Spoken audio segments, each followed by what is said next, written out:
దిగంబర దిగంబర శ్రీపాద వల్లభ దిగంబర దిగంబర దిగంబర నృసింహ సరస్వతి దిగంబర. ఇప్పుడు ఇది మనం చూస్తున్నటువంటి ప్రదేశము చాలా చాలా మహిమాన్వితమైన ప్రదేశం అండి. ఇది దత్తాచల క్షేత్రం అని సంగారెడ్డి జిల్లా మధుర గ్రామం దగ్గర ఉంది. ఇది హైదరాబాద్కి దాదాపు 80 కిలోమీటర్ల దూరంలో ఉంటుంది. అది ప్లేస్ ఏంటంటే గురుచరిత్ర రాసినటువంటి నామధారకుడు తన చివరి దశలో ఇక్కడే తను తపస్సు చేసి ఇక్కడే పరమపదించారు. అదే నామధారకుడి యొక్క సమాధి అండి అది.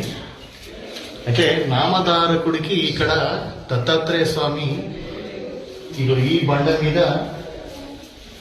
తనకు దర్శనం ఇచ్చారు. ఇక్కడ వెలిశారనమాట దత్తాత్రేయ స్వామి శ్రీచక్రంతో పాటు అనమాట.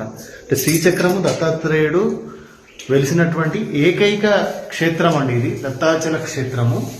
అయితే ఇక్కడ గుప్త రూపంలో దత్తాత్రేయుడి 2వ అవతారమైనటువంటి నృసింహ సరస్వతి స్వామి వారు 12 సంవత్సరాలు ఇక్కడ గుప్త రూపంలో తపస్సు చేశారని చెప్పేసి మనకు చరిత్ర చెప్తుంది. అంతటి మహిమాన్విత ప్రదేశం ఇది. మీరు కూడా ఒకసారి దర్శనం చేసుకోండి.